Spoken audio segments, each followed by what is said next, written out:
Tuachie nilitoka kwa video ka kidogo kasohotse. Naam. Evan, pole sana. Asante, lakini tumezoea. Mimi tunajua mimi nafanyaga ngoma za kudishi. Kutukanwa ni lazima. Mimi natukana pia. Ibyo ndabimenyereye cyane kabisa. Ariko twagerageje kubwira abantu bagenda bazivanaho. N'ababikoze ngira ngo babibonye ko bagiye babisiba. Habayeho probleme yo gusohora karaka video mbere yuko ba uploadinga video kuri YouTube. Urimo kumva? So ile ni probleme nubwo aba bajene maybe bihuse kandi bashobora no kuba bakwa approaching, ariko urukumva iyo haje igitero nka kuriya nako kwa approachinga.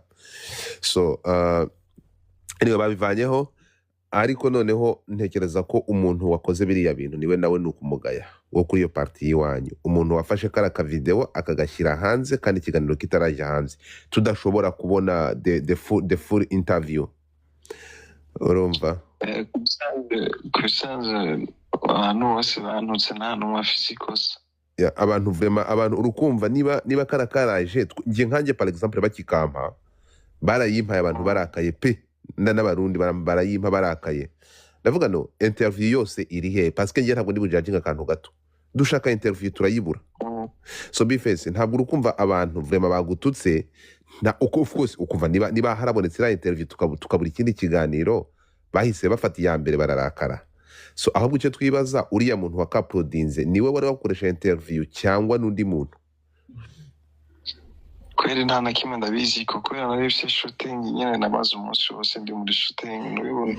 Yego. Noneho ngishikingozi ndafise evenement ngiyemwe ijya sinzwa ibonye na postinze na Chameleone na Big Fizzo. Yego. Abakiriko. Urumva nta mwanya numwe nigeze ndonka, nabonye gusa amapere menshi n'ama links bandungikira abantu ariko arakupuka, ariko nta mwanya nari mfise, gusa mu nyuma narabiravye. Abanyarwanda murakara nabi. No, ntabwo ari ukurakara kameme nawe. No, niba warakabonye bifese, niba warakabonye karakantu wagira ngo dukore iki kamwe. Ahubwo nanje nabikubwiye yuko umuntu wese yantuse nta muntu nta kosa yagize kuko siwe yabigize. Wabikaze kuri wakoze ikosa n'uwabikase hanyuma akabitanga hanze na kindi frame.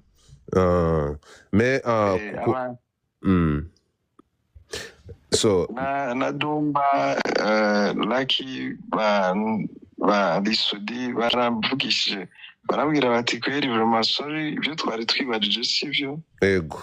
Kandi byo nabibonye nta kosa ryabo. Umuntu wese yotegezwa kureagisa ikintu nabonye, kandi vraiment nakunze ni abanyarwanda bari solidaire cyane kandi bari n'abapatriote kweri mweza, barakunda igihugu cyabo cyane gose. Ni kawaida tugomba kubigenza kuriye. Bijya biraryoshe kubera deja naje ndabibonye no reagisa kabisa. Rero je ntawe blaminga no mu kuma konti yanje. Nta muntu n'umwe nigeze nagiriza ikosa, uretse ko natohoje nkabaza before nkabaza bajya barandira ndababaza ninde yafashe kano ka video aragakata ikiganiro kitarasohoka. Ngo twe nta n'umwe ntawe tuzi nawe muzi gute kandi ikiganiro rimwe mu gifise. Mugabo urumva kubera still nari mfise akazi ibi byo ndimwo, urumva nta sinabibandanije. Ama mu nyuma rero ndamubwira ni rero udashize ko ikiganiro cyose turashwana yo ugishirako. Ni Landry promoter wagukoresha interview? Ni Landry tokora. Turaza kumenya kameme. Urukumva harahaba tugomba kumenya ni byatewe gute, kuko Uburundi mu Rwanda turi umuntu umwe tuko mutumoya, ntabwo habaho kugira n'ubundi ni politike zonyine zidutandukanya abarundi n'abanyarwanda n'abantu bamwe naginsi uko bivuze. Kawaida hari umurundi avuga translator hari kugira sigurira umunyarwanda. Wamukurahe? voilà umva ni straight away turatahurana twese 100%. None umva mu kwisi yose n'ibihugu bike bivuga ururimi rumwe gutyo bishobora guhuza nk'uko ko nakoze na twabikoze irantuza turayipromotinga iriya video yindi irambuye abantu barayumva puis n'abantu bari bahagurutse ba influencer bari bakwatatse byabaye ngombwa ko babikuraho. Ariko nawe nuva mu kazi ugomba kumenya umuntu wakoze biriya bintu ukamwihaniza ibyo yakoze na amakosa kameme yashatse gucana umucanwa niko muwita mu Kirundi. Ibi byose nzobihagararamo nahejeje imyiteguro yanuze urana ko n'ubu naduze ruguru ingozi si hafi kabisa ni kure. Urumva even miheze ndashobora kuruhuka ejo kandi dufite shooting hari indirimbo nakoze na Chameleone mejeje ndibaza mande inzogerageza uburyo bwose ndavyikure ko kubera urumva nk'umuntu aba yabifashe nabi hari abantu batarabona ijya video ya vrai baguma na mu mutwe ijya ya mbere urumva bisaba ko nanje nkora ntuze ya swat nimba ari video mfata cyangwa ari kintu itakuwa bien vraiment nzobikora vraiment. Ubarikiwe ndugwango kandi courage kabisa. Asante pia promotion. Posting kara kantu uze kureba amasaha urene mu n'amasaha y'ikiganiro cyagiyeho nibwo uri busobanukirwe neza ngo wa postinze mbere ninde. Kumbira Kasuku yabikuye kuri post ya Dumba abantu bose babikuye kuri post ya Dumba sinzi nimba mwaravuga Dumba we yashizeho ibintu original. No avuga ko abantu bahubuka. Dumba yashizeho video zibiri Njuga. iya mbere Dumba nawe yabanje kumwibasira. Oya Dumba kari hano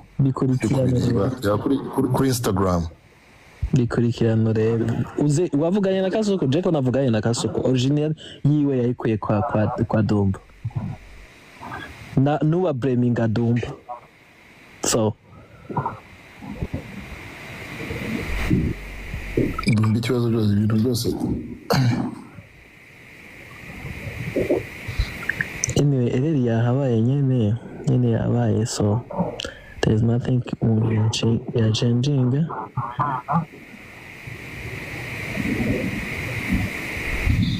Gusa nyine abantu batatse uriya mwana w'umuhungu Kenzo ni ukuri rwose bamusaba imbabazi kandi gusa basaba imbabazi banagaya uriya muntu wakase kariya kantu ntabwo kari gakwiye mana ntabwo kari gakwiye agace kangana kuriya kavuga ku banyarwanda kuriya ntabwo ariko kantu keza yari abonye yari gukata mu kiganiro nga postinge avuga kuriya uriya yashatse guteranya bariya bana gusa bakore video basaba bifesi imbabazi urumva ikindi kandi bananenga banagaya uriya umuntu wa mbere njyewe sinzi uwari umuntu wa mbere wagapostinga niwe mubi abarundi muri mwese mu nkande Njuga yaraba iyo video originale nani Dumba yapostinze imaze amasaha 21 Kasuku nuza ariplayinga so iya Kasuku imaze amasaha 20 urumva ko niwe ahisa yibona direct urumva caragira urumva wowe nukuri kureba Kasuku yahise yisiba ariko Kasuku yari maze Dumba Dumba yafata post ya Kasuku hamaca ishira kuri account wowe wirebera ibyo ngibyo ireba kuri Kasuku yayisivye yayisivye ariko nzi neza ko Kasuku yayikoze imbere ya Dumba bro nje navuganye na Kasuku mutaho yambwiye ko amakuru ari Dumba yamukoreye ifoto tibyo ese Nyiricano avuga ko ari we wasohoye aka video cyangwa ni Nyiricano ari kubyina Nyiricano urumva yo bivugaho ko ari kubyina ko abantu bari kuja kuraba ikiganiro ciwe yakosha uwo niwe kibazo oya sina kibazo afise nta kibazo afite oya ikibazo cy'aka video kuko kasohotse mbere uko ikiganiro kinini gisohoka Virega saka sinzi muri gutandukana ni video zibiri inshuti yaje reka kugira ngo nanjye mbyumve neza kuko niba ntari kubyumva kuri Facebook hagiye ikiganiro cyose cyangwa Godfa playing aka video kagiye kuri Facebook kariya Bface avuga ko yakubise umuntu ingumi David Zuraga ko nakanya mama byo ni byanyuma niko ka mbere niho bakuye kopi y'iriya mwabonye rero ya mbere.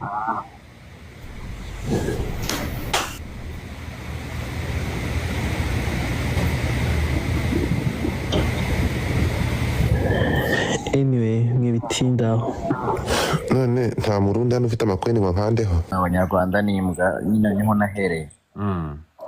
I felt bad numva nyine birambabaje bya tayo like so ntabwo nari nzi video yose ingana kuri iyo nza kuba nyizi kubera ko biri clear cyane. Yego. Ntabwo nari kubikora kuriya, ntabwo nari kwirirwa mbikora kuriya cyane ko birumvikana umuntu wese ari kubyumva kandi nkeka ko yaba Raki wari wakoze reaction yaba njyewe yaba Jay n'abandi I think ko nabo bamaze kubibona kandi babikosoye. Yego. Rero ndibaza ko bitakabaye biba personal n'abarundi bakabaye batwumva yiza ko ari nka video yanjye cyangwa se yawe bakase kuriya akagira umurundi ubyumva ukunda igihugu cye ukunda entertainment y'iwabo yakabaye abikora nk'uko twabikoze kuri side yacu ariko there is no hard feelings ku barundi, there is no hate. Yo turi famille nk'uko nyine yabivuze muri la video nyine iri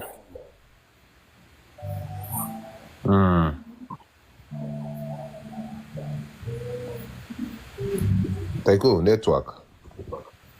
Ngiye nasoje ngiye kabisa. Ya so ngira ngo birumvikanye. Birumvikanye umuntu uvuga ngo yagize ishaka abona ka video kwihangana biramunanira amanuka kuriya. Ejo kara ka video kagace barakanyuherereje. Bakanyuherereje ari abantu benshi bro. Ntabwo ari Sat-B ni B-Face ariko se mwagiye mureka gukomereza niba yitiranije amazina ntabwo ari Sat-B ni B-Face. Niko kuvuze Sat-B kandi bakaba bari kwandikira ko ari B-Face. bibaho ni B-Face. Sat-B harimo face hose nicyo kibazo. Cyangwa harimo B. So ariko ntuza wamaze kuyikosora wayivanyeho ntabwo kakiriho. Nayivanyeho kabisa nayivanyeho. Aho ngaho ni fresh. Ubitakira uko mvuye gucekinga na ni platform yawe nsanze katariho kuri noza kuri Instagram which is good. Anyway, ngayo nguko. N'abandi mwese n'abandi babigize bari babikizeho ngiye ntabwo ibintu byantungura kuko nahuye ngiye nabaye victime w'ibi bintu igihe birenze rimwe. Igihe birenze bimwe nigeze kwataka ikigarasha bita Marara yaje atuka abana barinda President Kagame arabatuka ndaza ndamusubiza none namusubiza hari abantu baraza baranyataka kuko yaraje aravuga ngo abana nibirebere sinja kubisubiramo nona bro ngiye maze gusimbuka imitego nk'iyi